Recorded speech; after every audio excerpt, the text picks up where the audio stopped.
Hello guys, welcome to Ashwini kitchen. आज मी तुम्हाला नवीन काहीतरी रेसिपी दाखवणार आहे. त्यासाठी मी इथे डोशाचे पीठ घेतलेले आहे, कांदा घेतला आहे आणि खिसून बीट घेतलेले आहे. लहान मुलं तर बीट खात नाही आहेत, त्याच्यामुळे हे त्यांच्यासाठी खूप छान भन्नाट असा डिश आहे.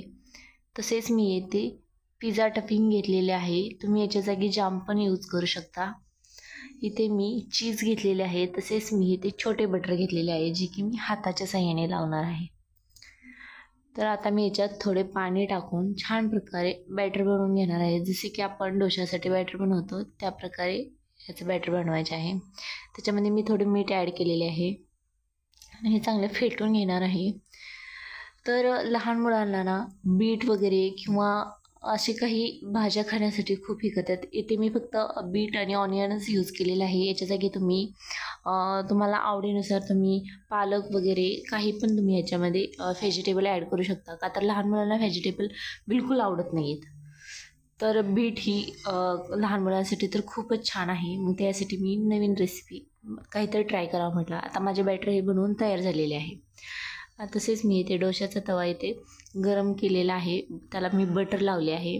त्याच्यावर छान प्रकारे डोसा सोडून घ्यायचा. बटरमुळं थोडा चिपचिपा होतो, पण काही हरकत नाही आहे. आणि छान प्रकारे पसरून झाल्यानंतर ना मी याच्यावरती चटणी लावणार आहे, जी की मी तुम्हाला सांगितली टफिंगची, पिझ्झा टफिंगची. ती छान प्रकारे सगळीकडे स्प्रेड करून घेणार आहे. मस्त प्रकारे स्प्रेड झाल्यानंतर ना याच्यावरती बीट छान प्रकारे पसरून घ्यावे. एकदम भन्नाट अशी रेसिपी आहे, तुम्ही नक्कीच ट्राय करा. तसेच मी याच्यावरती कांदा पण हे करणार आहे. तुम्हाला वाटलेच तर तुम्ही याच्यावरती म्हणजे तुमच्या आवडीनुसार कोणतेही व्हेजिटेबल ॲड करा. मी इथे 2च केलेले आहेत, कारण माझ्या मुलीला 2च आवडतात. आता याच्यावरती मी चीज ठेवणार आहे, फक्त वन साईडला ठेवणार आहे, का तर मला दुसऱ्या साईडचा पराठा उचलून या साईडवरती घ्यायचा आहे. तरी पहा तुम्ही मी कसा घेत आहे. अशा प्रकारे तुम्ही एकदा ट्राय करा. आता हे छान प्रकारे पिझ्झा टाईपच झालेले आहे, किंवा तुम्ही म्हणू शकता सँडविच टाईप तसे झालेले आहे. दोन्ही साईडने छान प्रकारे बटर लावून व्यवस्थित भाजून घ्यावा.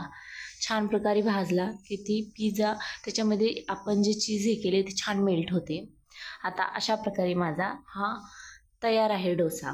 तर तुम्ही याला चीज डोसाही बोलू शकता. खूप छान असतो, टेस्टला खूप छान लागतो आणि हेल्दी आहे त्यात आणखी. तर आता हे पहा, मी तुम्हाला कट करून दाखवते. वाह, क्या बात है. वाह, लहान मुलं तर पटकनच खातील ह्याला. फक्त एकदा तुम्ही ट्राय करून बघा. ओके.